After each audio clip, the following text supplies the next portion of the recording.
Hi friends, welcome back to our channel. இப்போ நம்ம ஒரு 3 கலரில் ரோஜா செடி வாங்கியிருக்கோம். பாருங்கள், அழகான கலராக இருக்குது. ரெட்டும் பிங்க்கும் கலந்தா மாதிரி இருக்குது. இந்த செடி வந்துட்டு 100 ரூபாய்க்கு வாங்கினோம்.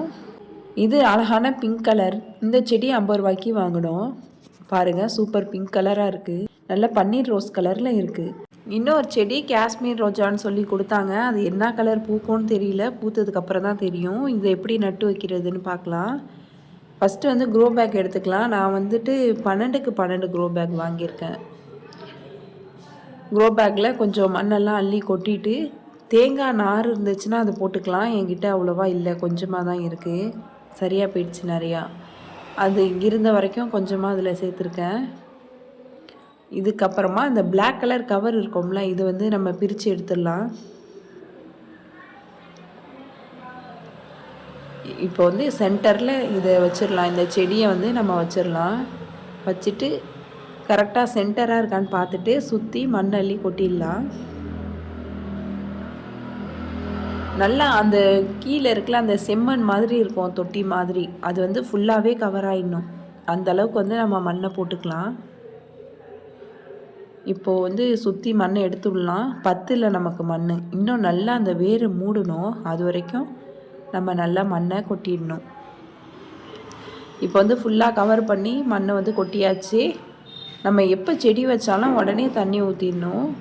எப்போ ஒரு புது செடியை நட்டு வைக்கிறா இருந்தாலும் ஈவினிங் டயத்தில் வெயில் போனதுக்கப்புறம் வைக்கணும். இல்லைனா காலையில் வெயில் வரத்துக்கு முன்னாடியே வச்சிடணும். செடியை வச்சுட்டு தண்ணி ஊற்ற மறந்துடக்கூடாது. சாயங்காலம் ஊற்றிக்கலான்னு. இப்போ நம்ம காலையில் நம்ம செடி வச்சோம்னா வச்ச கையோடு நம்ம தண்ணி ஊற்றிடணும். நல்லா வேர் வரைக்கும் நல்லா கவர் பண்ணி வச்சுக்கலாம். லைட்டாக செடியை வந்து நல்லா அமுக்கி விட்டுடலாம் கையை வச்சு. இப்போ இந்த செடியை நட்டு வச்சாச்சு. இதுலேயே நம்ம தண்ணி ஊற்றிடலாம். இப்போ புதுசாக செடி வைக்கிறோன்னா ஏற்கனவே அந்த பாட்டில் வந்து செடி இருந்துச்சு, அது காஞ்சி போயிடுச்சுன்னா அந்த மண்ணிலேயே நம்ம வைக்காமல் நம்ம ஃபுல்லாக மண்ணை கீழே கொட்டிட்டு அதுக்கப்புறமா இந்த மாதிரி எடுத்து விட்டுடலாம். அதில் இந்த குப்பை கல்லுலாம் இருந்துச்சுன்னா அதெல்லாம் எடுத்து விட்டுட்டு இப்போ வந்து மண் அள்ளி போட்டுக்கலாம். ஏன்னா அப்போ தான் உதிரி உதிரியாக மண் இருந்தால் தான் நம்ம தண்ணி ஊற்றும் போது நல்ல செடி வளர்ந்து வரும். மண் இறுகிடுச்சுன்னா நமக்கு வந்து செடி ஒழுங்காக வராது. இப்போ இந்த செடியில் பாருங்கள், ஓரத்தில் புல் இருக்குது.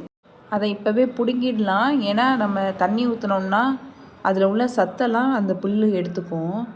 அதனால் அதை எடுத்துடலாம். நல்லா டைட்டாக இருக்குது. இப்போ இதை சுற்றி நம்ம மண்ணெல்லாம் அள்ளி கொட்டிடலாம், ஃபுல்லாக வேர் மூடுற மாதிரி. இது வந்துட்டு காஷ்மீர் ரோஸு. அடிக்கடி பூத்துட்டே இருக்கும். ஏற்கனவே இந்த செடி நான் ஒரு 4 செடிக்கிட்டே வாங்கி வச்சுருந்தேன். அது எல்லாமே வெயிலில் காஞ்சி போயிடுச்சு, நல்ல வெயிலில். இந்த செடியோட மொக்கு பார்க்கும்போது நல்ல திக்கு ரோஸில் பூ பூக்கும்னு நினைக்கிறேன். ரோஜா செடி வைக்கும் போது ரொம்ப வெயிலும் இல்லாமல் கொஞ்சம் நிழலும் கலந்தா மாதிரி வச்சோம்னா நல்லா வளரும். இப்போது இதுக்கும் மேலே ஃபுல்லாக வேர் மூடுற அளவுக்கு மண் அள்ளி கொட்டியாச்சு. இதுக்கப்புறம் தண்ணி ஊற்றிடலாம்.